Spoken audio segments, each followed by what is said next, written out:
I'm Aesma TV. I play a large variety of different games. I specialize in horrors, and obviously I play Lost Ark also, but yeah, horrors is my favorite part.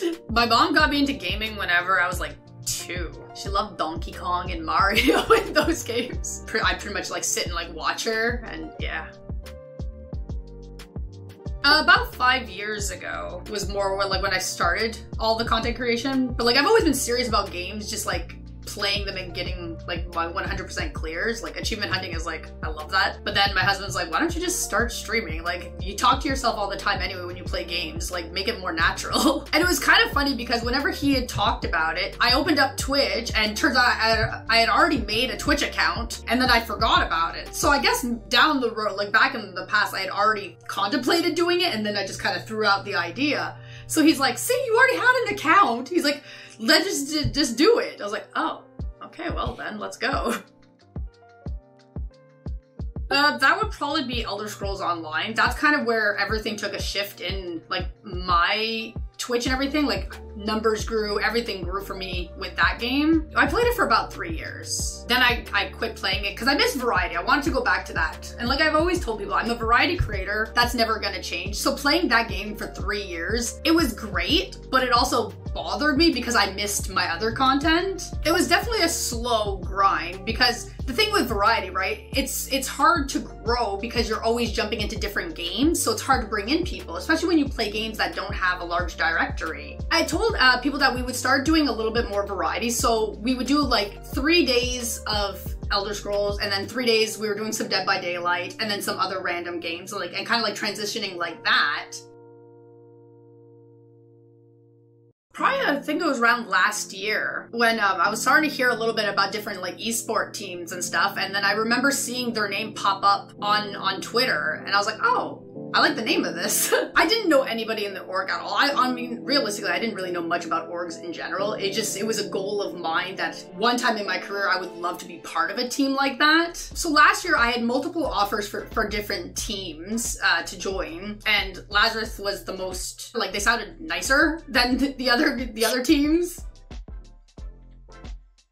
I would definitely say to like focus socials a lot more. I was really lazy with socials back whenever I first started content creation, and I feel like my channel could be a lot different if I would have actually focused trying to grow it and establish more on like Twitter 5 years ago. Like I had old accounts back then, and like my husband told me like get rid of those accounts because they're more personal, recreate your accounts and focus more professionally. And I was like, no, I'm like, my old accounts are perfectly fine. What ended up happening, I ended up making new accounts a couple of years later instead of, you know, so I wasted a couple of years trying to show him that I can work with what I had when I should have just listened and started over. I haven't I don't want to use the word suffered, but like experienced the same things that everybody else has experienced. Like I see it constantly, but like I've had like lots of people come in going, oh great, a girl that doesn't wear makeup. I love to see this. Oh look, you're wearing hoodies. You're not dressed like everybody else. And it's like comments like that. And it's like, well, I wear hoodies because I like hoodies. It's comfortable. Like, and I just don't like makeup. Like, to me, that shouldn't be a factor in this industry on how you're dressed to determine your gaming skills, you know, or how you are as a content creator, you know? Okay, so whenever I was a teenager, I was very interested in like demonology and all that kind of like studying about those things. I mean, I still kind of am. So Aesma is like a demon that kind of like steals men's souls. Obviously it's spelled differently when you start like searching it, but yeah. I thought it was really interesting because it kind of reminded me like sort of like a succubus, but a little bit different. And then I just kind of just stuck with that. It was literally like my character name in like all the games that I was playing, and yeah, it ended up just becoming my channel name. Pre-stream ritual would probably be appeasing my dog because he's my resident troll. He barks constantly through stream. He always has to let people know that he's there. So I try to give him like as many scratches as possible and be like, please, please, begging him to like to have a nice chill day with no barking, no background growling. He's a feline, which is a drop-eared version of the papillon. So basically like same family. Finishing Alien Isolation on Nightmare Mode was probably like one of my like happiest moments because that game was pure freaking evil. I spent a lot of time in that game and dying a lot of times.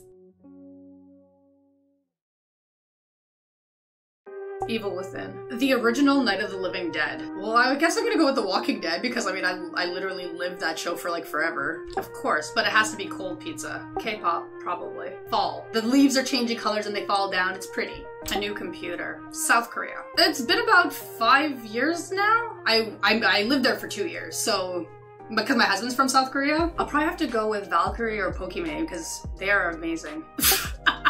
The first thing that came to my mind was like the madness within, but I'm like, but I'm not crazy though. I have 4 tattoos. I have a 2-headed dragon on my lower back. I have this like Japanese symbol of love on my one shoulder. I'm like trying to think, I was like, which shoulder is it? And the other shoulder is like a half back tattoo. It's kind of a succubus. And then on my wrist, I have mine and my husband's names and our wedding bands. The only thing I could probably say is just keep doing what I'm doing, and then hopefully I can kind of get out of the slump that I feel that I'm in. Just regaining that original passion that I had, like getting my numbers back up. Cause like, even though you say like, don't let it get to you, don't let it get to you, it's hard going from like an up point where everything is like amazing to dropping down, feeling like you have to start everything over, all because you changed games. Like it was literally like a massive slap to my face because I thought I had everything perfect and I didn't. So you think, okay, well I can do this, because people are gonna be there no matter what. And then you realize, no, they're there for the game, not you. And it's like, shit, how do you transition people to be there for you and not just what you're playing? So Twitter would be Aesma TV, just the same thing as Twitch. YouTube, it's Aesma TV Gaming. I stream on Twitch Tuesday to Saturdays, and YouTube is more or less just uploading all my gameplays and stuff. We were doing it every Sunday just to kind of like just test it out and see how people liked it, but I don't know if it's something that I'm gonna do like consistently because I do need time off because I'm exhausted.